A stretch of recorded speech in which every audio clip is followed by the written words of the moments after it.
serait légitime pour Fred Diongo de se considérer comme lumumbiste. Mais la différence avec Mobutu de tous ces gens-là, c'est que Mobutu est le dépositaire patenté de l'héritage politique de Lumumba. Vous voyez la différence? Je le dis et je le confirme. Le commun des mortels penserait que ce serait Kizenga. Puisque Kizenga est celui qui créa comment on appelle ça, le parti lumumbiste unifié. Mais votre serviteur voulait quand même faire remarquer que le parti lumumbiste unifié est créé par Kizenga Antoine plusieurs années après la mort de Lumumba.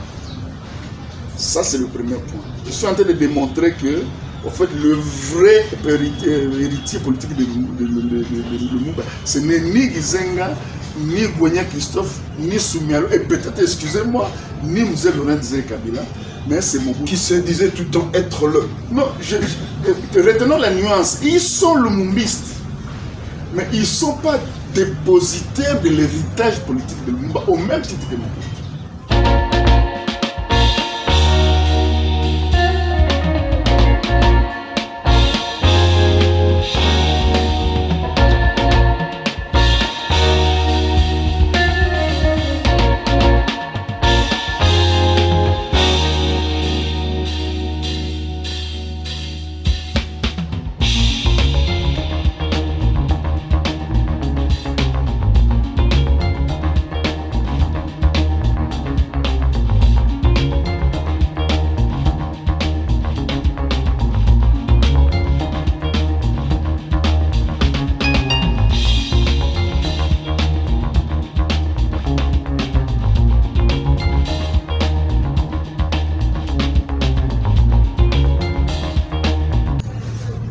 Merci à vous tous que nous suivez par le monde entier.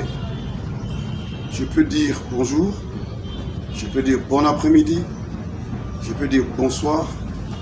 Mwaramutse, Merewe, Djobaleko, Tchechti. Et là c'est mon polonais.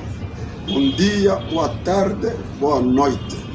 Cela dépend du pays et de l'heure et de la langue que vous allez nous suivre. Nous, c'est le Politica and Company, qui est une émission qui parle de la politique, de l'art et toutes ces choses apparentées. Et aujourd'hui, cette émission, elle est présentée par le chairman Willy Bakenda, et on va parler d'un thème extraordinaire. Pourquoi extraordinaire? Parce qu'on va exploiter un thème dont vous serez tous époustouflés en vous demandant est-ce que ces choses qu'on nous raconte dans cette émission Politica and Company sont-elles réelles et vraies? Et dans cette émission, je suis avec un monsieur, un Congolais, pour ne pas dire un Zérois de souche, qui sera avec nous et dont nous allons tous découvrir ensemble, et on va tous piocher des questions, on va tous piocher des réponses dans son intervention. Et juste une chose qui est vraie, quand vous allez suivre, vous pouvez écrire, poser vos questions et elles vous seront répondues.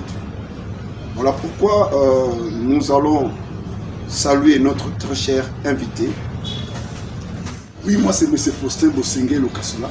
Donc, comme on dit tout à l'heure, on veut le vivre invité, M. Faustin Bosengue. Mais nous tenons juste à vous dire que M. Faustin Bosengue, c'est un ancien capitaine démobilisé des forces spéciales mobilisées. J'aurais été un ancien capitaine démobilisé des forces spéciales zaïroises. Il fut conseiller privé de Kongolo Mobutu, dont le fils du défunt président de la République du Zaïre, le maréchal Mobutu. Il fut conseiller technique au ministère de la Défense, au cabinet général Maélé. Il fut analyste au quartier général de la MONUC. Il fut, on peut dire, il est encore coordonnateur, il fut coordonnateur de la recherche à la chaire UNESCO pour la culture de paix et des résolutions des conflits de l'université de Kinshasa, dont je salue aussi un ami pasteur que je connais, Léon Tombongo, qui fut aussi étudiant dans ce que a fait M. Faustin Boussi pour le conflit et régler beaucoup de choses de la paix. Et je vous assure, c'est un morceau qui n'est pas facile. Hein. C'est un morceau qui n'est pas facile, vraiment. C'est un grand monsieur qui est avec nous ici. Et il est chercheur associé au Centre for Defense and Security Management de Wheat School of Governance de l'université de Witwatersrand. Witwatersrand. Voilà. Witwatersrand, parce qu'il connaît ça. Witwatersrand, c'est africaner. C'est africaner, c'est dans la langue des Sud-Africains, donc je ne connais pas, de Johannesburg. Et il est auteur de plusieurs articles sur la question sécuritaire au Congo, Zaïre et dans la SADC. Donc c'est ça un peu sa carte de visite. C'est la carte de visite de la personne dont nous avons affaire avec lui pendant 5 instants que nous allons échanger avec lui. Alors nous allons rapidement aborder notre thématique parce que c'est une thématique qui sera vraiment houleux et qui va faire couler beaucoup d'encre. Nous croyons que beaucoup de gens vont faire tomber leur salive, nous croyons, parce que la thématique elle est grave. La première thématique est celle-ci: les convictions kimbanguistes, marxistes-lénistes et le mumbiste de Mobutu. Alors, Monsieur Faustin Bossingé, Mobutu était-il kimbanguiste? Était-il kimbanguiste? Merci beaucoup mon frère pour la question.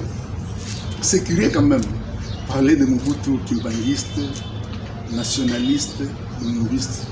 Mais c'est important pour comprendre l'homme.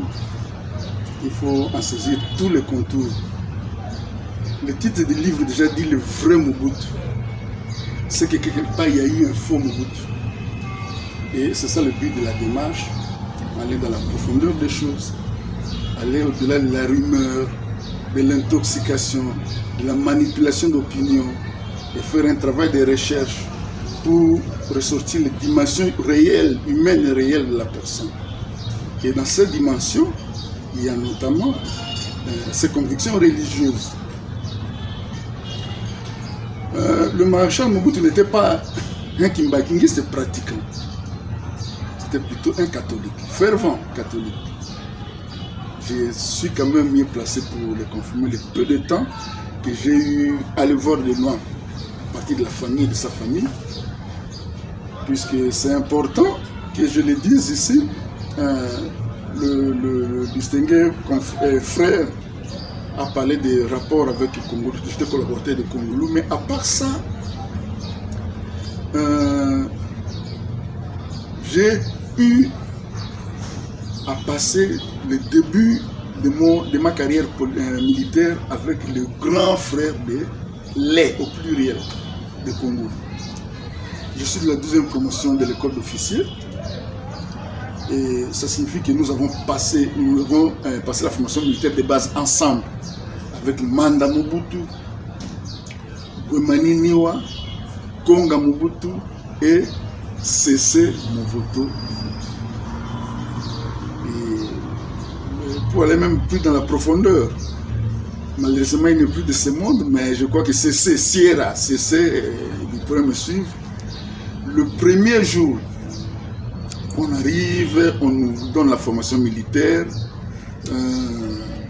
J'ai passé l'exercice qu'on avait fait pour la première fois, c'est l'exercice de garde, sentinelle double. Cet exercice-là, on l'avait passé ensemble avec Manda, on a passé toute une nuit. Ça signifie que c'est important, je pensais que c'était important que je le souligne, puisqu'il y a beaucoup de choses que j'ai pu, beaucoup de questions que j'ai pu aborder par après comme chercheur, et dont j'avais déjà eu une idée en côtoyant de près les enfants non plus. Donc j'étais très proche de la famille, c'est comme ça que je me suis retrouvé avec Congo. Et c'est ainsi que il y a certaines dimensions de la personnalité du maréchal qui pourraient échapper aux communs des mortels que j'ai eu à appréhender, entre autres ses convictions kimbanguistes. Que pourrais-je dire par rapport aux convictions kimbanguistes de Mobutu? Tout ce que je peux dire, c'est que Mobutu, quand il termine son école de sergent comptable, il termine les services militaires obligatoires, il se reconvertit ici, il redevient civil. Il avait travaillé comme journaliste. Et en tant que journaliste, il avait l'habitude de signer ses écrits par des bandits. Donc c'est comme ça qu'il n'a pas été beaucoup connu comme journaliste Mobutu. En fait, des bandits écrivaient. Et il écrivait beaucoup sur Simon Kimbangu.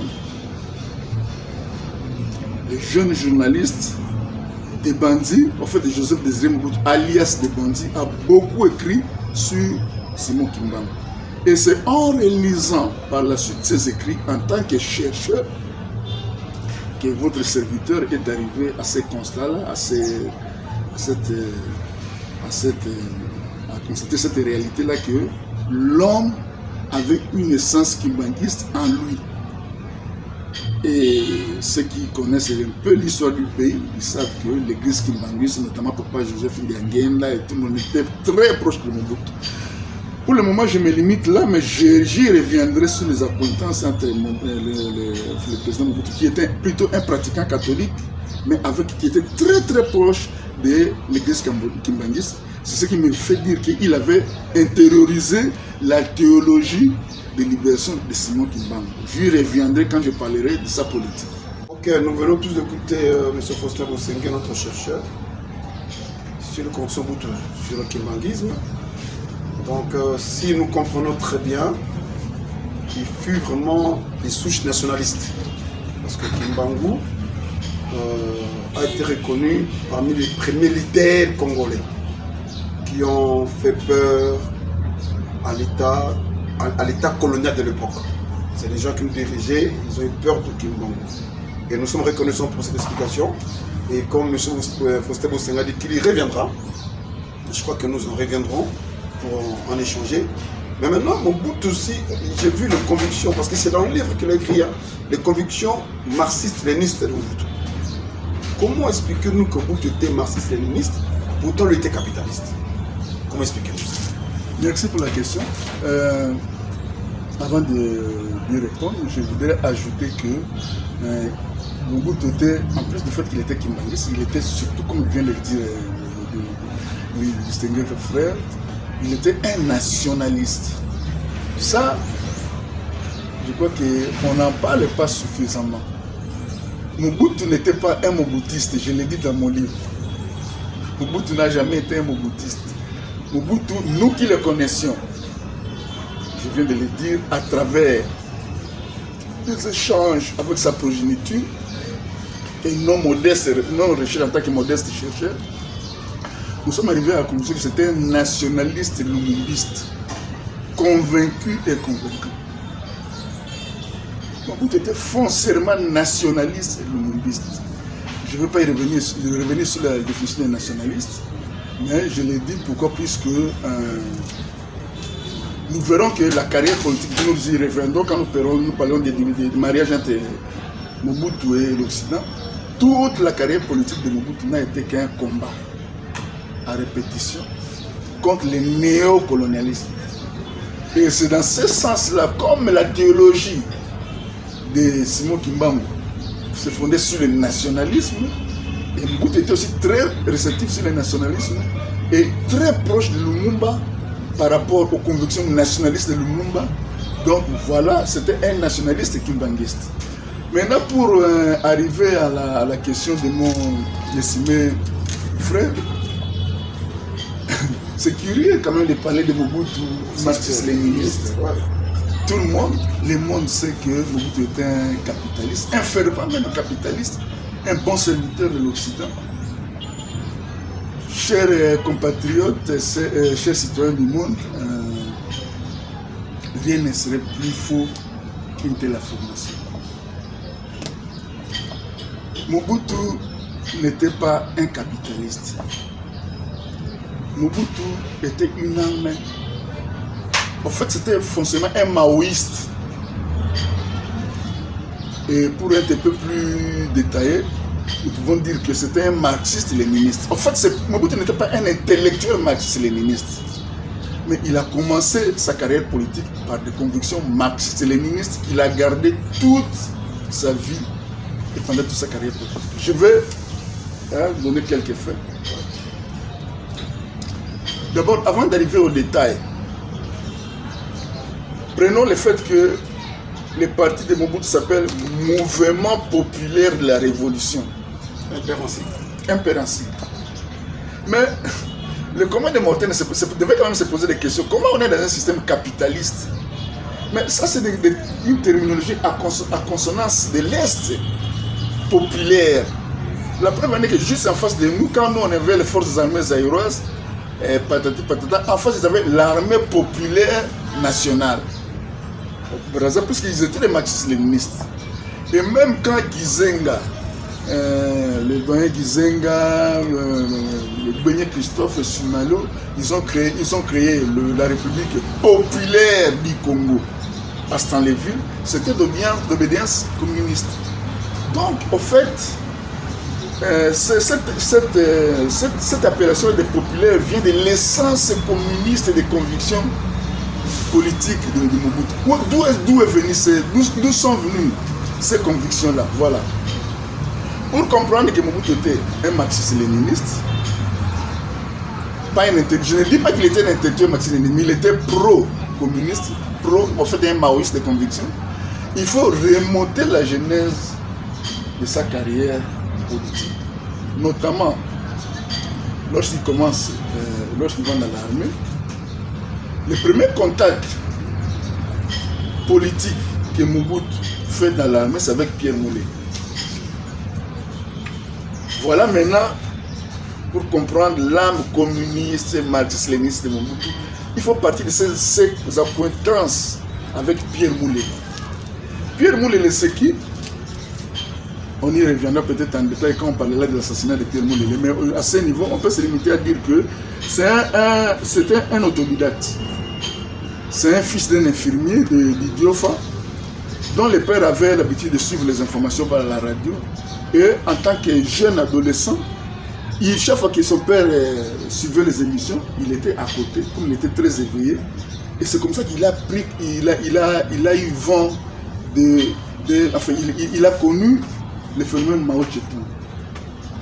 En tant que jeune adolescent, il suivait à la radio, il y a eu un leader asiatique, un chinois qui s'appelle Mao Tse-tung, qui vient de libérer son peuple de la domination, de la colonisation japonaise, et qu'il a fait. Alors, maintenant, lui, Pierre Moulélé, en suivant ce qui se disait sur Mao Tse-tung, ça touchait à sa fibre nationale. C'est pourquoi lui, il a grandi à Idiofa, où il y avait les huileries du Congo, qui était une entreprise à charte coloniale, où il voyait comment les Blancs maltraitaient les travailleurs indigènes. Alors il s'était dit, mais comment moi je peux faire pour devenir comme ces Mao Tse-tung-là, pour libérer aussi mon peuple de la Je crois qu'on va y revenir tout à l'heure. Voilà. Parce que là, on veut... Alors pour être bref, ces convictions marxistes-léninistes, il les a eues de son contact avec Pierre Moulélé quand il était encore à l'école centrale de Kananga. Et c'était la jeunesse du mouvement populaire de la Révolution. On va y revenir. Donc bref, les convictions marxistes-léninistes de Mobutu, il les a eues, ses premiers contacts avec la politique. C'était à l'école centrale de Kananga, en contact avec son ami Pierre Moulélé, qui était un marxiste-léniniste, qui lui a inculqué des notions de marxisme-léninisme. Donc si nous comprenons bien, par votre explication, Pierre Moulélé il était un mentor. C'est le parrain politique de Mobutu, je l'ai dit à peu près, c'est le parrain politique de Mobutu. Voilà, donc M. Faustin Bosenga, notre chercheur, notre auteur de beaucoup de livres, on a donné sa caractéristique tout à l'heure, confirme que le parrain politique de Mobutu, c'était Pierre Moulélé. Le géniteur. Son géniteur. Permettez que je sois précis. Ouais. Pierre Moulélé est celui qui donne le goût de la politique à Mobutu. Ouais. Mais celui qui fait la promotion de la politique de Mobutu, c'est le Lumumba. Ah, donc voilà la nuance. Donc si nous comprenons très bien, Moulélé et Lumumba, c'était le genre... Les deux mentors de Mobutu qui ont fait de Mobutu ce qu'il est devenu politiquement. Voilà. Donc du coup, nous avons la réponse sur les convictions de Mobutu. Il les a eu à partir de ses contacts avec, en tant que politicien en herbe avec Pierre Moulélé. Et il a grandi dans ça et puis On y reviendra, on y reviendra. Voilà, donc ce sont ces amitiés, ces convictions, les impairs, les partis d'État, les partis communistes chinois, les abacos, tout ça c'est du maoïsme, donc du marxisme-léninisme. Donc c'est pour dire que vous et moi, parce que moi c'est la première fois que j'écoute ces choses, vous et moi, nous tous nous apprenons aujourd'hui, les mentors de tous, c'était eux. Le premier contact était avec Pierre Moulélé et l'encadreur, c'était Lumumba. Alors maintenant, c'est là où il y a une question qui doit sortir. Mais les Gizenga se disent lumumbistes. Il y a Franck Dion qui se dit lumumbiste. Mouzé qui se dit lumumbiste. Et Mobutu dans tout ça, il est quoi? Il est qui? Il était quoi? Il est qui? Merci pour la question. Gizenga était lumumbiste. Il serait légitime pour Franck Dion de se considérer comme lumumbiste. Mais la différence avec Mobutu, de tous ces gens-là, c'est que Mobutu est le dépositaire patenté de l'héritage politique de Lumumba. Vous voyez la différence? Je le dis et je le confirme. Le commun des mortels penserait que ce serait Gizenga. Puisque Gizenga est celui qui créa comment on appelle ça, le parti lumumbiste unifié. Mais votre serviteur voulait quand même faire remarquer que le parti lumumbiste unifié est créé par Gizenga Antoine plusieurs années après la mort de Lumumba. Ça c'est le premier point. Je suis en train de démontrer que en fait, le vrai héritier politique de Lumumba, ce n'est ni Gizenga, ni Gouania Christophe, ni Soumialo, et peut-être, excusez-moi, ni Mzee Laurent Désiré Kabila, mais c'est Mobutu. Qui se disait tout le temps être le. Non, retenons la nuance. Ils sont lumumbistes, mais ils ne sont pas dépositaires de l'héritage politique de Lumumba, au même titre que Mobutu. Vous comprenez? Et je vais donner des éléments ici. Je disais que Lumumba, c'est le parrain politique de Mobutu. Il faut que j'y aille un peu en détail pour que les gens comprennent. Par rapport à Gizenga. Mobutu est ce jeune journaliste stagiaire en Belgique que tout le monde refuse de recruter comme un collaborateur. Quand je dis tout le monde, les pionniers de l'indépendance qui sont partis assister à la table ronde, les Bomboko, tous ces gens-là, les vieux, les Kalonji, les Pandandji, tous, ils disent Mobutu non. Vous savez pourquoi? On revient sur l'homme marxiste-léniniste de Mobutu. Mobutu, déjà avec ses éditoriaux pro-Kimbangi, c'était un homme, un journaliste de gauche. Vous comprenez? C'est quelqu'un qui critiquait la colonisation. Or, contrairement à ce que nous pensions, les pères de l'indépendance, y compris Lumumba, étaient favorables à la colonisation. On va y revenir. Ok. Jusqu'en décembre 1958, tous ces gens-là, y compris Patrice Lumumba, étaient favorables au plan Van Bilsen qui disposait sur une prolongation de la colonisation de 30 ans. Mais il y avait un journaliste qui s'opposait toujours à ça. Pourquoi? Puisque ses convictions kimbanguistes lui disaient que la colonisation, ce n'est pas une bonne chose. Maintenant, ces gens de droite, qui sont des pionniers de l'indépendance, que les Blancs ont amené à la table ronde, puisqu'on en parlera quand je parlais de la création du MNC. Les évolués. Ils étaient les évolués. Le Lumumba lui-même était un évolué. C'était un immatriculé. Contrairement à ce que les gens pensent, c'était un homme de blanc. Et on y reviendra comment est-ce que les Blancs l'ont pistonné. C'est les mêmes Blancs qui l'ont tué. Ça l'a anticipé. Alors, maintenant, lui, Mobutu, personne ne voulait de lui. Pourquoi? Puisque c'était un homme de gauche. C'est quelqu'un qui publiait des éditoriaux pro-kimbanguistes, anticolonialistes. Or, c'est les élèves des écoles chrétiennes. Les élèves des prêtres qu'on avait mis dans les MNC, voilà. En fait, c'est les Blancs qui sponsorisaient les pionniers de l'indépendance. Mais maintenant, personne ne voulait s'encombrer d'un Mobutu, un homme de gauche. Mais maintenant, quand Lumumba est venu après avoir changé déjà en janvier 1959, à son retour de la conférence panafricaine d'Accra, comme il avait changé de camp, il était devenu anticolonialiste. Et il arrive, il y a un jeune qu'on a refusé puisque lui il est anticolonialiste. Qu'est-ce qu'il fait? il les récupère. D'autant plus qu'il se connaissait déjà avec Mobutu en tant que journaliste. Et c'était Roger Bolamba qui présenta Mobutu, le jeune journaliste Mobutu, aux journalistes Lumumba. Et comme je connaissais déjà les petits là comme journaliste. Je connais le vieux Bolamba. Bolamba Roger. Je le connais. Voilà. Comme modèle Fiki. Voilà. Et comme les petits là que je connaissais comme journaliste, et maintenant lui il est l'homme de gauche, que moi je suis l'homme de gauche. C'est comme ça que Lumumba recrutait Mobutu, que tout le monde avait refusé, que c'était des hommes de droite. Donc, alors maintenant, revenons sur Gizenga. Alors, pourquoi je dis que le vrai détenteur de l'héritage politique... Attends, avant d'y aller sur Gizenga, donc nous devons retenir ceci. Que Lumumba, qu'on dit le père de l'indépendance, il était contre l'indépendance. Il était contre l'indépendance. Il était partant pour la continuité de 30 ans. Et Mobutu s'y opposait à cette continuité. Bon, écoutez, Mobutu n'était pas pour le plan Van Bilsen. Mais c'était pas à ce moment-là, il n'était pas à l'avant-plan, aux avant-postes. Oui, mais ça s'est manifesté. Oui. Voilà pourquoi il était contre. Mais le monde était pour l'indépendance. La preuve en est que son manuscrit, les manuscrits de Lumumba qu'il écrit en 1956, ça s'appelle le Congo Terre d'avenir. Hein, il dit, nous les élites du Congo belge, nous n'avons pas le droit de cracher sur l'œuvre géniale du roi Léopold II.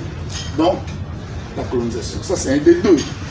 Lumumba était membre du Parti libéral, section congolaise du Parti libéral belge, d'Auguste Busseret. Tout le monde connaît que c'est un parti foncièrement opposé à la décolonisation. Et Lumumba avait rejoint le groupe des Maloula, des signataires de manifestes de conscience africaine qui créeront les MNC, parce que lui aussi il était pour le plan Van Bilsen. Puisque ce manifeste-là appuyait le plan Van Bilsen. Et Lumumba n'était pas signataire du manifeste, mais il les a suivis, il les a rejoints jusqu'à créer les MNC qui va se mettre après pour devenir MNC Kalonji, MNC Lumumba, MNC... Donc voilà, je retiens ceci. Je crois que tout le monde va retenir. Donc on a dit ça va faire couler beaucoup d'encre, beaucoup de salive. Et on est prêt aussi à recevoir les débats contradictoires. Parce qu'aujourd'hui, on apprend tous, par M. Faustin Bosset, notre chercheur et auteur de plusieurs ouvrages, que là-bas, à la table ronde ou dans leur conférence, la seule personne qui était contre la colonisation du Congo, c'était Mobutu, le jeune journaliste. Mais tout le monde, même Lumumba, le soi-disant père de l'indépendance, jusqu'en décembre 58, il était partant pour la suite de la colonisation des 30 ans. Donc si nous venons de comprendre tous, moi j'ai compris, et je crois avec vous parce que c'est M. Faustin qui veut le dire. Donc du coup, nous comprenons carrément que comment est-ce que Mobutu et Lumumba se sont mis ensemble, comment est-ce qu'ils ont marché. Alors M. Faustin, on va revenir. Parce qu'il y a un point, si vous avez aussi parlé sur Lumumba ici, et Mobutu, c'est ça. Nous devons savoir quelles sont les accointances occultes entre Lumumba et l'extrême droite belge et la CIA. Quels sont ces rapports? Merci. Parce que nous apprendrons que ce sont eux qui l'ont tué. Oui, peut-être je vais y anticiper, sans aller dans les détails. En fait, on est souvent déboussolé sur le personnage de Lumumba par la manière dont l'histoire nationale nous le présente. On nous présente Lumumba schématiquement comme un anti-blanc, un anti-colonialiste, foncièrement. En fait, en réalité, Lumumba était, j'ai donné des éléments ici, c'était un homme de droite qui n'est devenu anticolonialiste en janvier 1959, à son retour de la conférence panafricaine d'Accra. Pour deux raisons, je vais les citer ici. La première raison est que Lumumba, notre héros national, M. Patrice Lumumba, avait compris que c'est grâce au discours anticolonialiste, en fait le discours immédiatiste, c'était ça le terme à l'époque, puisqu'il y avait deux camps à la publication du plan Van Bilsen. Il y avait les progressistes et les immédiatistes. Les progressistes voulaient que la révolution soit progressive sur 30 ans, échelonnée sur 30 ans. Tandis que les immédiatistes comme Kassabou voulaient que ce soit l'indépendance immédiate. Lumumba était un progressiste. Maintenant, les discours immédiatistes, les élections municipales de 57, si je m'abuse, avaient fait que Kassabou puisse rafler tous les postes de mandats municipaux de commune de Léopoldville. Il est même devenu le bourgmestre de Ndal. En fait, c'est lui qui gagnait les élections municipales de Léopoldville. Grâce à ce thème-là, anticolonialiste. Un homme intelligent, le monde va comprendre. Ah, donc le discours qui marche politiquement, c'est le discours anticolonialiste. Mais moi, je suis pro-colonialiste. Il y a problème. Il va à Accra, à l'invitation de Kwame Nkrumah. Il arrive là-bas, la mode c'était, tout le monde devait s'opposer avec les pauvres. Alors, à son retour, un homme intelligent politique, il n'y a que les médecins qui ne changent pas, comme on dit, et que la politique, c'est l'art, en fait, la politique est dynamique. À son retour de la conférence panafricaine d'Accra, le monde a tient un meeting. C'était le 3 janvier. Il tient un meeting où il critique les Blancs. Pour la première fois depuis qu'il était en politique. Et pour les Blancs, c'était un choc. Comment? Mais notre homme que nous avons propulsé, je dirais comment ils ont propulsé quand nous parlerons de création des partis et de l'autre. Et à ce moment, les Blancs étaient déboussolés. C'est comme ça que quand Kassabou pouvait tenir son droit de réponse, les 4, les Blancs se sont dit, oh, le moment est déjà venu surchauffer les esprits. Si nous donnons encore au Kassabou l'occasion, nous allons perdre le contrôle de la situation. C'est comme ça qu'ils ont refusé à Kassabou de parler. Kassabou a dit, oh, mais vous avez permis à votre homme de parler. À moi, vous refusez la réforme de 4 janvier. Okay. Donc, pour dire que ce n'est que le 3 janvier que Lumumba a changé de conviction pour devenir un anti-coloniste. Mais avant, c'était un homme de blanc, un immatriculé. Il était propulsé par les blancs. On en parlera avec beaucoup de détails quand on parlera de sa mort. Voilà. Okay. Donc voilà, parce que ce sont ces accointances occultes. Et maintenant, s'il vous plaît, avec l'extrême droite belge. Maintenant, que vient faire l'extrême droite belge et la CIA dans ce que fait le monde? Ouais. Pour le comprendre, il faut aller sur certaines subtilités de la vie politique de Lumumba avant l'indépendance. En fait, en Belgique, à la fin de la Deuxième Guerre mondiale, il y avait 2 camps politiques diamétralement opposés. Il y avait d'une part les monarchistes anticommunistes qui tenaient à ce que le roi Léopold III soit réhabilité, et les anti-monarchistes et communistes qui se disaient, oh, lui Léopold III, quand les Allemands sont entrés ici, ses cousins, il a fui, il est parti se réfugier au Congo, à Yangambi. Maintenant que nous on a combattu, on a fait la résistance, nous avons repris, libéré le pays. Lui il vient encore venir gouverner, non, on doit sauver la République. Il y avait des camps.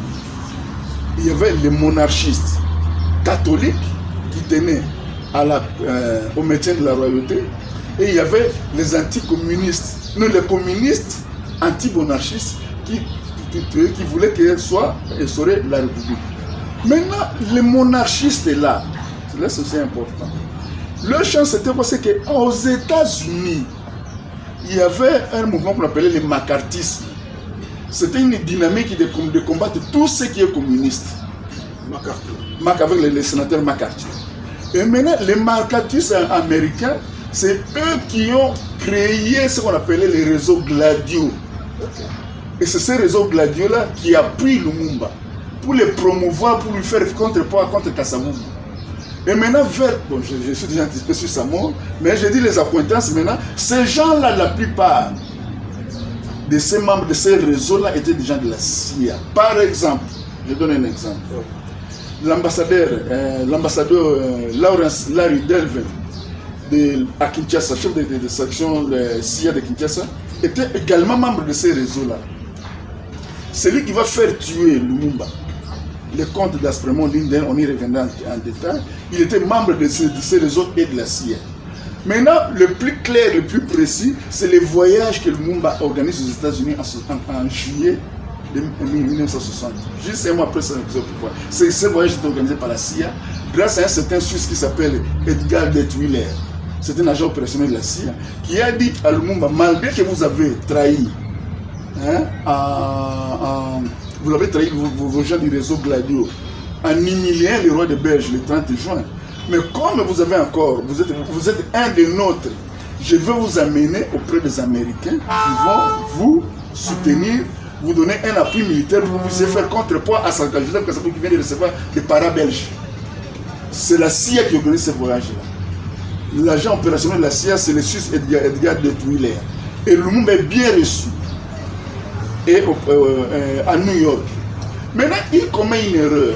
On lui a promis tout. Il devait seulement aller à Washington pour aller régulariser, avoir l'air militaire. Mais il commet l'erreur entre sa réception à New York et le voyage de Washington. Il va à la frontière canadienne aller rencontrer le représentant de l'URSS aux Nations Unies. La CIA tombe sur ça. Ah, voilà l'homme qui est notre homme qui a demandé pardon par rapport à ce qu'il fait au roi Baudouin, à qui nous voulons donner une aide militaire. Il vient de causer avec les Russes. C'est comme ça qu'à la dernière minute, quand il arrive à Washington, il dit non, niet, on ne va plus vous donner de l'aide. Revenant par cette colère-là, il va faire des télégrammes, peut-être on y reviendra. Donc, c'est clair, Edgar de Twiller, il était de la CIA. La plupart des réseaux de gens qui sponsorisaient Lumumba, ils étaient de la CIA. Lumumba était même plus introduit à la CIA que Mobutu. Voilà. Ok, on nous apprend une chose. Hein. Donc c'est pour dire que c'est là d'où vient sa mort aussi. Parce que là, maintenant, on y reviendra. C'est ça sa mort. C'est le même qui l'ont pistonné, le même qui l'ont tué pour trahison. On est là sur le dossier de l'assassinat de Lumumba. On est déjà là. Ouais, c'est quoi ce dossier? Bon.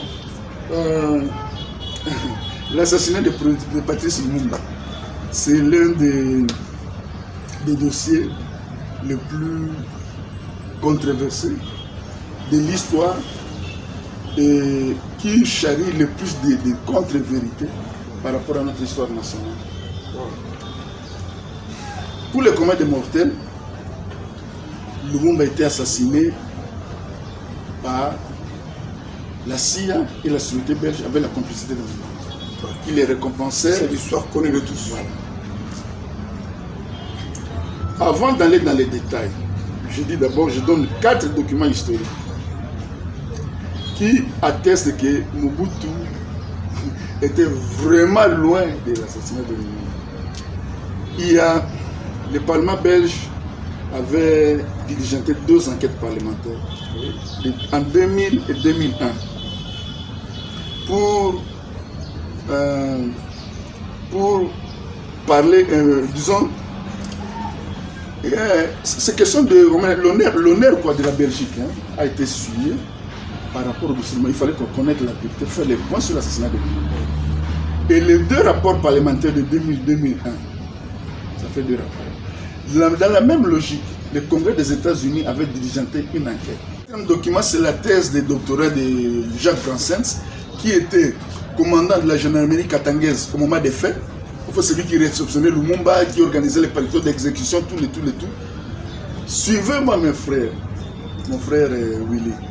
Aucun de ces 4 documents n'épingle même une responsabilité secondaire de Mobutu dans l'assassinat de Lumumba. Okay. On dit que non, écoutez, c'était pas lui, mais quand même, il a contribué. C'est quand même curieux. On ne va pas dire qu'en 2000 et 2001, les Belges étaient des pro-moboutistes. On ne va pas dire qu'en 2003, c'était en 2003, les Américains étaient pour Mobutu. Mais le Parlement belge, le Congrès des États-Unis, et même Jacques Bransens, dans sa thèse de doctorat, personne, le nom de Mobutu n'est pas cité. C'est quand même curieux pour quelqu'un qui avait... Alors, quand on parlera de l'exécution, c'était peut-être pas le moment, on parlera des détails, comment ça s'est passé, comment il est mort, qui l'ont tué, tout. Et c'est comme ça qu'on verra qu'il a été victime d'une exécution sommaire par les mêmes extrémistes qu'il avait propulsés et qui l'assassinait pour avoir trahi. Donc, pour comprendre en conclusion, c'est comme ça que je comprends les choses. Si le monde a perdu sa vie, c'est à cause de la trahison. En fait, excusez-moi le terme trahison, pourquoi? Puisqu'il est un peu fort, hein, mais en fait, je crois que nous sommes un peu partis trop vite dans le benzin. Il fallait comprendre la genèse là. Bon, je peux le dire maintenant. Je crois que on peut. Pour comprendre la mort de Lumumba, il faut interroger sa biographie. pour quitter le domaine des rumeurs, des manipulations, des à peu près. Il faut interroger la biographie de Lumumba. En interrogeant la biographie de Lumumba, nous constaterons que Lumumba, je l'ai dit, c'était un homme de droite, un homme de blanc, qui avait fait de lui un immatriculé, donc un évolué. C'est les blancs. En fait, pourquoi ils font de Lumumba ça? J'avais dit que les marxistes américains appuyaient les monarchistes anticommunistes belges contre les communistes belges. Pourquoi? Puisque ils avaient la vocation de cette dynamique, c'était de combattre l'expansion du communisme en Europe et en Afrique. Maintenant, comme Kasavubu avait tendance à être anti-blanc, on avait peur de lui. On s'était dit, bon d'accord, il faut chercher un nègre qui va faire le poids pour contrer Kasavubu. Ce nègre-là que les réseaux-là recrutent, c'est Patrice Lumumba. Et il ne s'appelait pas Patrice Lumumba. Il s'appelait Elias Okitason. Ok. Il était commis agent de poste à Stanleyville. Donc Elias Okitason. Ça c'est le nom. Lumumba vient d'où là? Je vais y arriver. Alors, lui, en tant que commis de service postal, déjà recruté par les réseaux gladiaux pour faire contrepoids à Kasavubu, on doit les préparer. Il commet cette erreur-là des chèques postales, condamné, mais les Blancs se sont arrangés pour les sortir de la prison. C'était établi, il avait falsifié un chèque postal. Mais, pour les besoins de la cause, comme c'était lui, ils l'ont repéré avec son charisme, lui, il va neutraliser Kasavubu.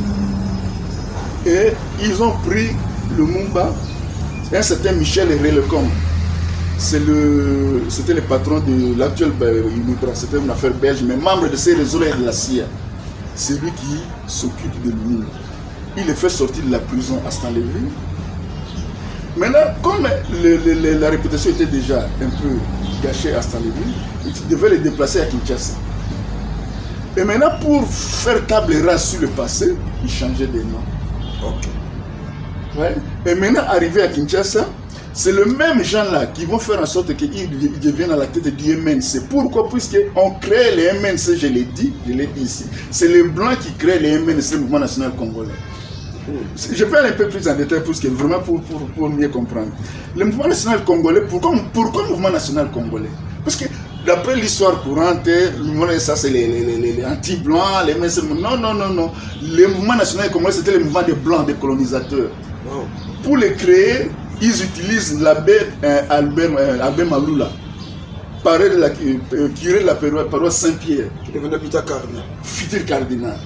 Ils disent, toi, cherche des jeunes lettrés catholiques qui ont fait l'école, si c'est moyenne ou comment, qu'on va former un cours d'autodidacte pour devenir faire contrepoids à Kasavubu. Et c'est comme ça que Maloula a créé, on appelle ça, Centre d'études de recherche, Centre de recherche et des études sociales, CRS. Et il donnait des cours d'histoire à Bombo. Non, Bombo était déjà universitaire. À Iléo, tout ce qui n'était pas des universitaires. Tout ce qui n'était pas des universitaires, il leur donnait des cours d'histoire. Maintenant, les Blancs ont dit on va faire une pierre deux coups. Comme tu as déjà ces intellectuels-là, on va prendre ces noyaux des intellectuels-là, créer un mouvement qui va être national par opposition à l'Abako tribal de Kasavubu. C'est comme ça qu'on crée le mouvement national congolais. Mais c'est là où je vais en venir. Lumumba n'est pas là. Lumumba est encore membre de la section congolaise du Parti libéral belge. Mais que Michel Relecom a fait descendre à Kinshasa. Mais comme c'est lui qu'on préparait pour contrer Kasavubu, on va l'amener Lumumba au MNC. Parce que c'est le blanc qui contrôle ça. Et il impose. Et ils imposent comment, s'il y a une tricherie, on en parlera lors de l'élection, Lumumba est dépassé à la tête du MNC pour contrer Kasavubu au parti du mouvement national congolais par opposition au mouvement tribal de la Bago. Vous voyez? Donc jusque-là, c'est les Blancs qui l'amènent. Et c'est les mêmes Blancs qui font à ce que le roi Baudouin reçoive Lumumba en 1955 à son voyage au Congo. Mon frère, un nègre, il ne mettait même pas dans le gouvernement, mais il s'est fait recevoir par le roi Baudouin, à titre personnel. Et en 5 ans, l'exposition universelle de Bruxelles, 58, je crois, et ce sont les mêmes Blancs qui amènent Lumumba à assister à cette exposition-là. Et voilà. D'où on les préparait pour contrer Kasavubu. Mais quand il a fait les discours contre contre le roi Baudin, c'était une insulte pour ces réseaux-là. Il a trahi. Et quand il a encore envoyé le télégramme pour demander des soviets, il a trahi ses amis monarchistes, anticommunistes d'extrême droite qui l'avaient propulsé juste à ce niveau-là. Et on connaît les sorts qu'on réserve aux gens qui trahissent les organisations clandestines. Voilà la mort de l'Union. Okay. Qui n'a rien à voir avec l'État belge officiel, l'État américain, la sécurité belge, la CIA. Ni avec Mobutu. Encore moins avec Mobutu. C'est les réseaux-là. Les réseaux-là. Quand on va parler des fils de l'assassinat de Lumumba, on va aller dans les temps, on va comprendre donc, si je comprends bien, donc on amène toute une population, une génération en bateau disant que c'était un héros national. Si, sur le point d'héros national, je suis d'accord. Ah d'accord. Je suis d'accord, mais je vais être précis. Ouais. Lumumba n'est pas héros national pour notre indépendance, contrairement à ceux qui s'affirment. Ouais. Non, le père de notre indépendance, c'est Joseph Kasavubu. Ok, donc alors si je comprends bien... Lumumba est mort à cause de notre indépendance politique.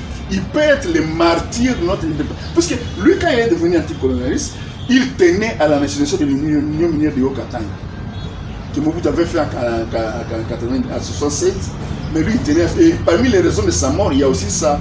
Pourquoi? Puisqu'il commençait à aller vers l'Est pour préserver. Enfin, il tenait à ce que. Après, bon, pour les comprendre, excusez-moi, je peux prendre un peu de temps.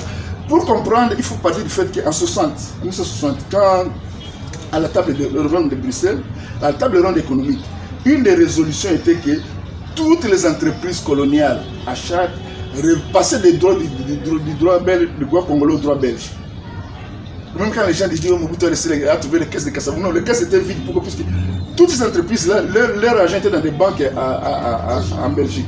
Maintenant, la table ronde avait fait que ça devient des droits belges. C'est-à-dire que l'argent là devenait pour les Belges. Lui, Lumumba militait pour que ça rentre. Ça, c'est la première raison. Deuxième raison, il militait à la nationalisation de l'Union minière de Haut-Katanga. C'est parmi les raisons pour lesquelles il est mort. Pour moi, Lumumba est héros national, effectivement. Il est mort pour notre indépendance économique. Mais pas pour l'indépendance politique, parce que l'indépendance politique était déjà là grâce à Kassabou. Donc, parce que je dis que donc on amène tout un État en bateau. Non. Parce que la vraie vérité, non. La vraie vérité, le père de l'indépendance du Congo, c'est Joseph Kassabou. Et le roi Baudouin. Et le roi Baudouin. Les deux. Ok. Je vais aller dans les détails. Si Lumumba, il est le père de l'indépendance parce qu'au moment où le roi Baudouin, jusqu'en décembre 1998, quand le roi Baudouin se battait et avec Kassabou pour convaincre la classe politique belge pour une indépendance, Lumumba était encore du côté des libéraux qui étaient contre l'indépendance immédiate et pour la prolongation de 30 ans. Mais vous avez dit tout à l'heure. Il a changé qu'en janvier 1998. Mais à ce moment-là, 59, à ce moment-là, le Kassabou était déjà très impliqué. Le vrai père de notre indépendance politique, c'est Joseph Kassabou. C'est que nous l'avons retenu. Donc, je vous dis, j'ai réitéré. Ça, c'est la vérité historique. Parfois, c'est que j'apprends ici. Mais maintenant, Lumumba est martyr, il est mort à cause de notre indépendance économique. C'est que je dis, c'est que je réitère sur ce plateau. Et nous attendons que les gens prennent contact avec nous. Je suis là, les doyens, tous les doyens même, mais je ne vais pas citer des noms ici. Je suis prêt à un débat contradictoire avec les doyens. Vous aurez nos contacts qui sont affichés. Vous avez nos contacts qui sont affichés là. Comme ça que nous avons un débat contradictoire avec M. Faustin, aussi notre chercheur, parce qu'il nous apprend ici maintenant que le vrai père ou le vrai héros national du Congo, c'est Joseph Kasavubu, parce que c'est le père de notre indépendance. Permettez. Non, attendez, j'y vais. Mais le Patrice Emery Lumumba, alias Elias Okita Sombo, il est le père de notre indépendance économique. Bon, je vais être précis. Alors maintenant pourquoi, attendez, vous arrivez parce que ça perd. Maintenant pourquoi est-ce que c'est à peine que le président Tshisekedi reconnaît notre président de la République Kasavubu comme héros national, mais pendant tout ce temps, et Mobutu, et Mouzé Kabila, et tous ceux qui sont venus là, ne l'ont jamais répondu. Bon, avant de répondre à la question, je voudrais apporter une petite précision qui, je pense, qui est de détail. C'est que je ne suis pas de ceux qui penseraient que Joseph Kasavubu doit être un héros national. Pourquoi? Vous savez, le concept de héros national est lié à un certain nombre de faits. Notamment avoir perdu la vie à cause de la nation. Ah, d'accord, là je comprends. Donc, si Lumumba est héros, parce qu'il a perdu la vie à cause de la nation. L'indépendance économique. Mais par contre, à mon humble avis, le président Joseph Kasavubu est le père incontestable de notre indépendance. Mais il n'est pas mort pour notre indépendance, il devient héros à partir de quoi? Ah, d'accord. Donc, je comprends. On lui rend tous les honneurs. C'est le père de l'indépendance. Mais ce n'est pas pour autant qu'il doit devenir un héros. Ok, donc, si je comprends bien votre intervention, le père de l'indépendance, ce n'est pas Lumumba. Et il ne le sera jamais, c'est Kasavubu.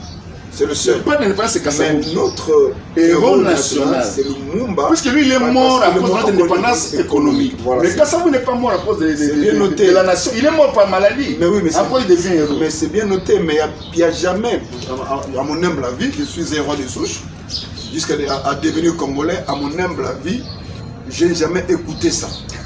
Mais j'ai lu, je fais des recherches d'études. Voilà pourquoi j'ai dit, s'il y aura quelqu'un qui viendra contredire M. Faustin Bosenge, les numéros sont affichés là, on est sur WhatsApp, on est sur Telegram, appelez-nous, comme ça on va organiser une rencontre. Voilà, M. Faustin Bosenge, notre chercheur. Dans votre livre, vous avez écrit les vrais faux coups d'État de Mobutu contre Kasavubu.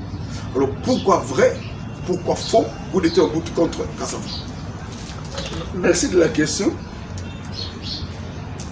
Je me dis ceci, hein. Je me dis, les livres là, les livres Mobutu devraient appeler une révision de notre histoire nationale. Okay. Il y a beaucoup de vérités que nous retenons de notre histoire qui sont des contre-vérités. Je parle, je précise, je parle de faux. Au fait, Mobutu n'a pas fait de coup d'État à Joseph Kasavubu. Ça, c'est une première. J'aime ça quand les gens, excusez-moi, quand ça étonne les gens. Ah oui, c'est une parce que nous on a étudié, et on sait, et on voit. C'était une passation de pouvoir. Civilisé. C'était une passation de pouvoir. Civilisé. Comment? Je vais m'expliquer. Mobutu, c'est un militaire. Ouais.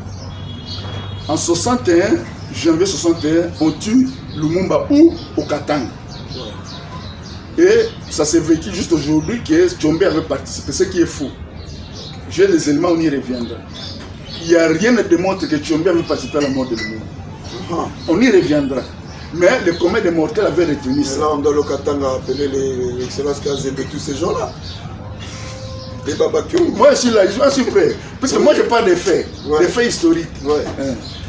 Alors, disons que je disais que Lumumba, la question c'était le vrai faux coup d'État. Alors, Mobutu, Tshombe est écarté du pouvoir. Et Tshombe, qui est réputé avoir assisté à participé à la mort de Lumumba, il se trouve en Occident. En Espagne, vous êtes. En Espagne, c'était l'Europe, il était entre Bruxelles et Espagne, voilà. Lui, c'est l'enfant chéri de la haute finance internationale. Ça, c'est connu de tout le monde. Maintenant, Kasavubu, c'est un ancien séminariste. Moi, je viens au Congo. Kasavubu apprend que les mêmes Tshombe qui venaient de participer à la mort de Lumumba est en train de mener des contacts en Occident avec le concours de la haute finance internationale et l'appui de la Belgique officielle pour revenir au pouvoir à Kinshasa. Et il a ces gens à Kinshasa, notamment Évariste Kimba, qui était son ministre des Affaires étrangères. J'anticipe déjà sur le pendaison de carte de Pentecôte. Alors, lui, en tant que sage, il s'est dit, moi je suis qu'un civil. Il dit, Joseph Désiré Mobutu, le colonel Mobutu, venez. Voilà. Moi, cette histoire, je crois que j'ai fait ce que j'ai pu faire. Mais je ne suis pas disposé à mener une guerre contre Tshombe qui est en train de militer pour revenir. Vous, en tant que militaire, si vous pouvez le faire, moi je vous passe le pouvoir. Alors c'est comme ça que c'est un arrangement. Vous savez, je vais ouvrir une parenthèse. D'abord, le coup d'État de Mobutu contre Kasavubu, il n'y a jamais un coup d'effet tiré. C'est quand même curieux, c'est quand même un président qui perd. Il n'y a pas un coup d'État, il n'y a personne qui a été mis aux arrêts. Pas de coup de feu, pas d'arrêt. Pas une seule personne arrêtée. C'est encore rien. Mais le président Kasavubu, qui on a fait coup d'État, il reste dans la villa présidentielle pendant plus de 2 semaines. Les officiels. Mais officiers, il reste là, il est là. Le temps que le président qui lui a fait beaucoup de temps arrange sa village de village de son village natal. Mais ce n'est pas surtout, mon frère, le plus étonnant. Mobutu a hérité et du chauffeur, et du coiffeur, et des jardiniers. Et quand vous regardez le film Mobutu Roi Bizaï, le capitaine Maïmbi qui conduit là, c'est le chauffeur que Kassavou avait laissé à Mobutu. Vous trouvez normal un coup d'État où vous héritez des cuisiniers qui peuvent vous empoisonner. Donc c'était un arrangement pour Kassavou de laisser Mobutu à l'amiable de s'occuper de Tchombe. Comme c'est un militaire, je fais de toi un général, de colonel au général, je te donne tout le pouvoir pour cette histoire-là, ce combat-là, moi je ne peux pas ouvrir ces fronts-là. Et c'est comme ça que quand Mobutu est arrivé au pouvoir, on a terminé sur le congé de Pentecôte, les Kimba voulaient continuer leur dossier avec Tchombe, de renverser Kassavou, ils voulaient encore continuer. Oubliez que Mobutu c'est un militaire, c'est un homme de sécurité. Il les a piégés effectivement. Mais en fait, les pièges n'excluaient pas la culpabilité. Il y avait un coup réel contre Mobutu avec Tchombe. Et ça ne va pas s'arrêter là-bas. Pourquoi? Puisque après avoir fait pendre les 4 congelés de Pentecôte, il va encore continuer la guerre contre Tchombe. Et c'est comme ça qu'il va envoyer Mungulu Diaka comme ambassadeur à la communauté européenne avec une mission de traquer. Et c'est comme ça que Mungulu Diaka réussira, grâce à un concours d'un mercenaire, à faire détourner l'avion de Tchombe en Algérie pour mettre fin à cette histoire de Tchombe. Mais quand il y a un détournement d'avion, donc c'est un terroriste Mungulu Diaka. Mais c'est un baroudeur lumumbiste. Quand on parlait là de Lumumba, lui, il est parti l'extrême. Il devait être le 4e des morts. Avec les Polo, les Maurice. Mais en dernière minute, il a sauté. C'est un baroudeur. Et c'est comme ça que Mobutu utilisait Mungulu Diaka dans les moments difficiles. Quand il fallait remplacer Tshisekedi, il mettait Mungulu Diaka. Ouais. Et pour aller se neutraliser Tchombe, c'est Mungulu Diaka qui est lumumbiste. Ouais. Le lumumbiste Mobutu envoie les lumumbistes Mungulu Diaka aller s'occuper de Tchombe. Et c'est comme ça que les pro-lumumbistes Ouéré Boumedienne sera aussi dans les coups. Okay. C'est comme ça que facilement l'avion décollera d'Ibiza pour atterrir en Algérie, pour ne pas aller en Europe, là où Tchombe sera libre. Il faut dans un pays proche de l'Est, on revient sur les marxisme-léninistes de Mobutu. Ok, donc je comprends très bien. Donc le vrai coup d'État de Mobutu, comme Kassavou, c'était un arrangement. C'était un arrangement, et c'est ce qui a fait que nous avons les 4 morts pendant la Pentecôte, à part Kassavou. Puisqu'ils voulaient continuer ce qu'ils avaient fait avec Kassavou contre Mobutu, Mobutu en tant que militaire, et il a refusé les appels. Pourquoi? Parce qu'il voulait frapper. Pour faire cette histoire-là. C'était une histoire de vie ou de mort. Parce que Tchombe aussi cherchait sa tête. Donc s'ils avaient réussi ce coup-là, c'était lui qui serait pendu. Ok. Voilà pourquoi du coup il organisera avec Bernardin Mungulu Diaka, qui fut gouverneur. Oui, oui. Il était son ambassadeur donc il fut gouverneur de Kinshasa. Oui, oui. Mais à l'époque, ambassadeur de la communauté européenne. Avec siège à Bruxelles.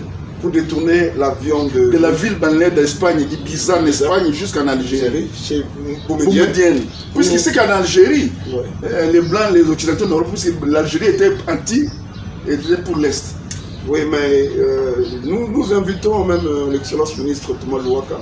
Oui, parce que lui aussi, lui, il parle trop, je connais le Congo. Je pense que ce sont des histoires comme ça que nous lançons cet appel-là au ministre, l'excellence ministre Thomas Louaka, parce que j'ai beaucoup suivi. Moi aussi, le Congo, j'ai beaucoup suivi. Et ce sont des messieurs comme ça que Dieu permet, ce sont des bibliothèques comme notre chercheur qui dispensent des choses. Qui font des fois des recherches. Voilà pourquoi je ne connais pas par quelle porte entrer, mais Dieu pourra pour que le ministre aussi soit avec nous, parler ces choses, parce que je crois qu'il y a autre chose à ajouter. Parce que pour moi, je ne sais pas pour vous, pour moi, ce sont des faits qui sont quasiment nouveau. Voilà. Voilà, maintenant on comprend pourquoi Moïse Tchombe a été enlevé. Maintenant on doit toucher un peu. C'est Moulele qui fut le parent, comme on dit en anglais, Godfather, pour tirer Mobutu. Mais comment est-ce que Moulele fut exécuté?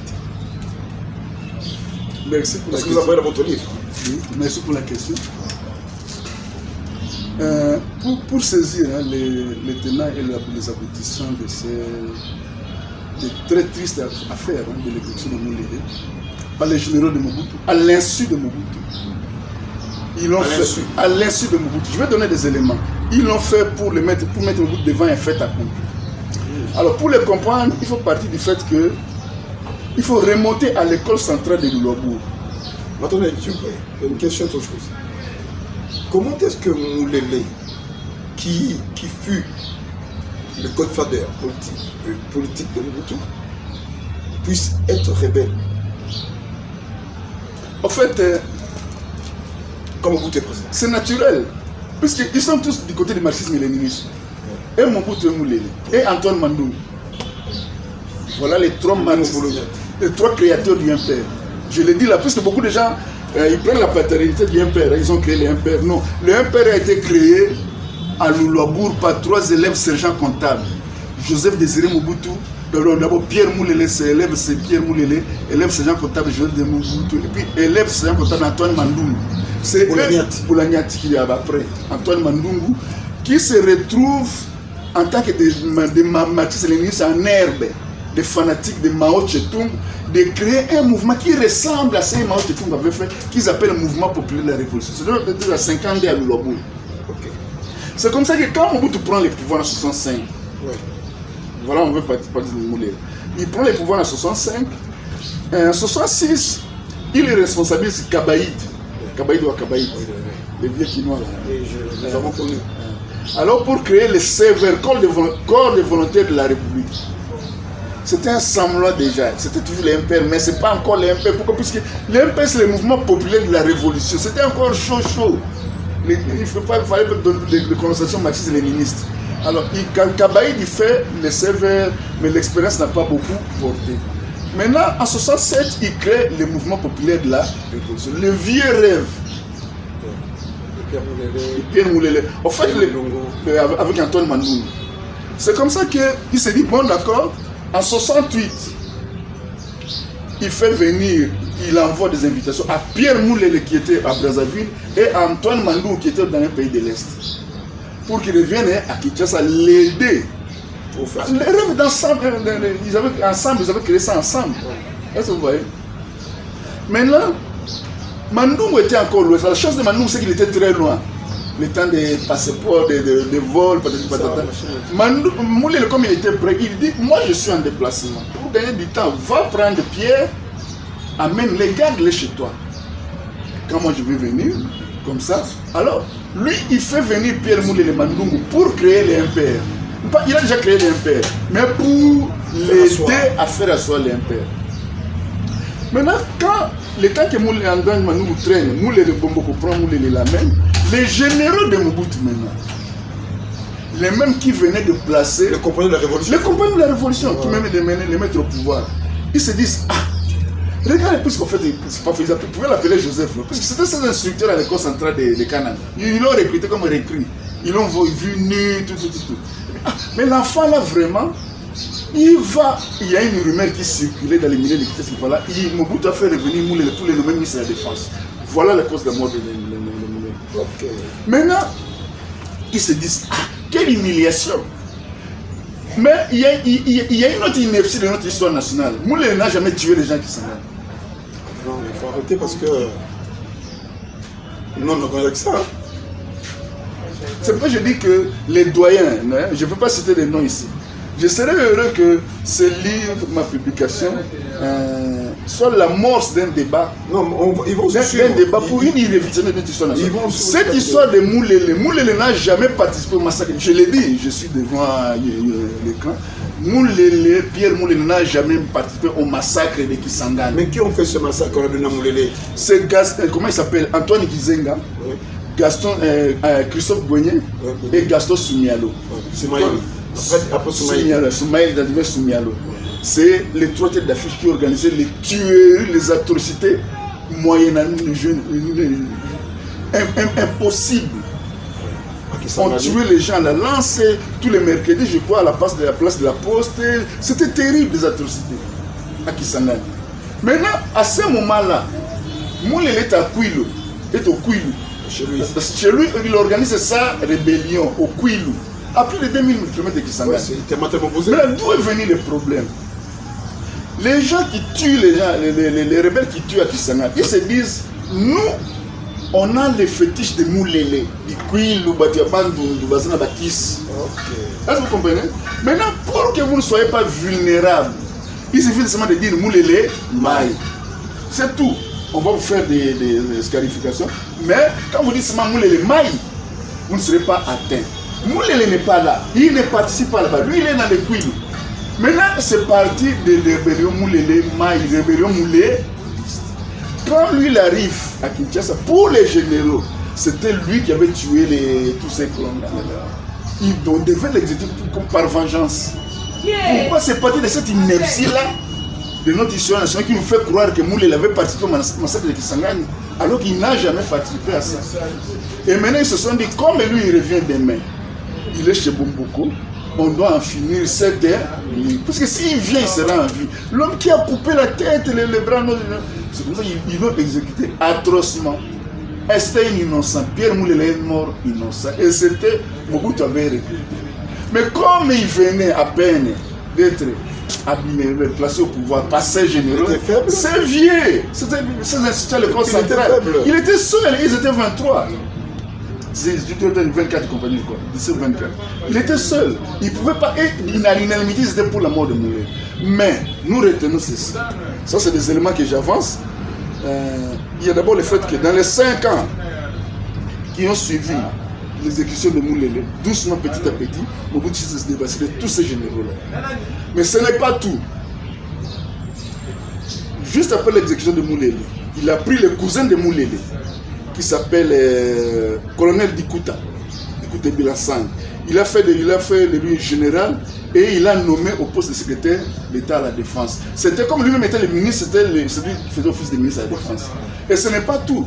Le secrétaire particulier de Moulele, Henri Désiré Takizala, est devenu un membre du MPR pendant des années. Parce qu'on était à Takizala au Mwamba. Des années. Vous comprenez? Lumumba qui fait exécuter Moulele. Mais qui fait de lui à ses frères. Mais qui prend son cousin, il fait de lui le numéro 2 de la défense. Qui prend son secrétaire particulier, qui fait de lui ministre pendant des années. On était à Takizala au Mwamba. Et la maman Moulele était à Kin. Elle n'avait jamais été inquiétée. C'est que les gens ne savent pas. Mais en 71-72, Mandungu, il ne pouvait pas revenir si Mobutu avait tué Moulele. Et à moins d'être fou. Il travaillait aussi. Avec lui. Il est revenu conseiller à la présidence, organisateur du combat du Forum en 1974. Quand il y a eu la guerre du Chaba, il est parti là-bas.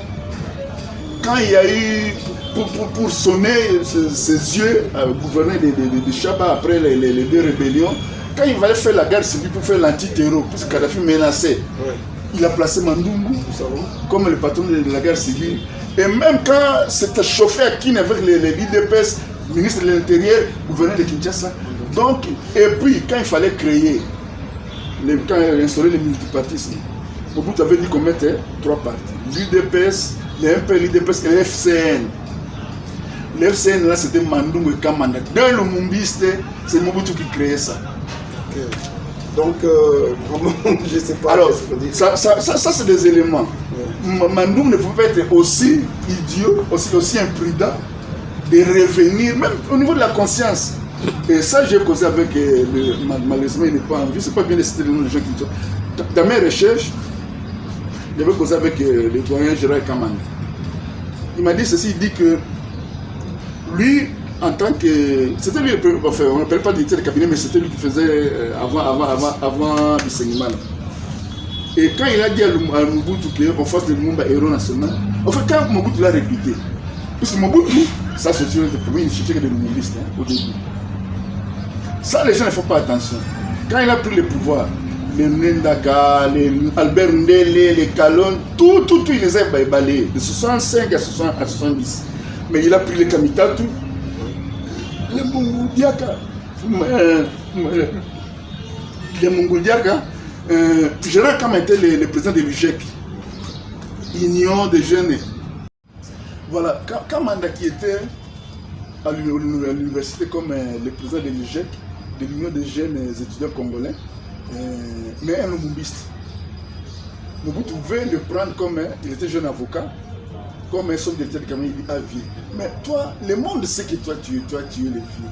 C'est comme ça que Mobutu commencera à expliquer à Kamanda, non Gérard, si le vieux m'a écouté, il ne serait pas mort. On en parlera quand je parlerai de l'édité de Lumumba, de sa détention chez Bobozo à Tisville. Mais maintenant Kamanda lui dit, mais si tu veux que je travaille avec toi, nous devons réhabiliter les vieux. C'est Kamanda qui propose à Mobutu que Lumumba soit proclamé héros national, que toutes les avenues, les principales artères du pays portent le nom de Lumumba, et puis que son effigie figure dans un billet de banque. Maintenant, quand les gens du groupe de Mbinza qui avaient tué Lumumba et qui venaient de faire tuer Moulele, ils sont appris à dire, ah, toi, tu veux recommencer, ils sont des martyrs léninistes avec Moulele. Comme ça que quand Mandé est venu voir Mobutu, il dit, ah, vieux, les mêmes gens qui ont tué Lumumba cherchent maintenant ma tête. On te dit, ah, je vais te sauver. C'est comme ça qu'il a envoyé Kamanda, secrétaire général adjoint de l'OIA à Addis Abeba, pour les canter. Il les fera revenir à 73 avec Mandoum pour créer le parti État. Voilà, donc pour cette édition, nous arrêtons ici. Vous ne savez pas de ce qu'on doit continuer. Vous avez vu que c'est vraiment houleux. Nous allons continuer toujours avec notre chercheur, M. Faustin Bosengue. Alors, le numéro est affiché, on est sur Telegram et WhatsApp. Si vous voulez qu'il y ait un débat contradictoire par rapport à tout ce que nous avons dit dans cette émission, appelez-nous, on va organiser cette rencontre. Sinon, nous avons rendez-vous à notre prochaine édition. À savoir que tout ce qu'il nous raconte ici, c'est dans un livre. Dans un livre qu'il a écrit, c'est le vrai Mobutu, mythe et réalité des normes et de son système politique. Et je crois que c'est important de lire ça. Ça se trouve dans Amazon. Oui, je voudrais vraiment donner le précision par rapport au livre. Bon, en fait, j'ai déjà publié, j'ai déjà dit que c'était sur Amazon. Enfin, il y a eu un problème technique. Hein. Ils ont mis ça dans l'Amazon pour les enfants Kindle. Il fallait mettre les vrais Amazon réguliers. Alors, pour ça, il y a un problème de taxes. Comme les gens étaient en vacances, je suis en train de prendre du retard. Mais il y a quand même des brochures, des copies sur place ici à Kin. On peut trouver ça à Cédi. Hein. Okay. Je suis en partenariat avec Cédi, avec Gombe. Donc, on peut trouver ça là-bas. Vers le casier judiciaire. On peut passer d'y aller. Mais Amazon, c'est après. Ça doit être vers fin août ou début septembre. C'est notre moment. Si vous avez besoin de cet ouvrage-là, le vrai Mobutu, mythe et réalité d'un homme et de son système politique, allez à Cédi, vous en trouverez. Et je vous assure que vos questions sont d'actualité. Nous les attendons. Et M. Faustin Bosengue, notre chercheur, est disposé pour répondre à ces questions. Et nous savons que M. Faustin Bosengue est prêt pour un débat contradictoire. Et vraiment, nous disons, si nous voulons entrer en contact avec l'excellence ministre Thomas Louaka, parce qu'il connaît le Congo, avec ces gens d'histoire, nous devons voir ces deux géants-là dans un même plateau pour échanger. Du reste, que le grand bien vous fasse, et à notre prochaine édition des Politicards et compagnie. Bonjour chef.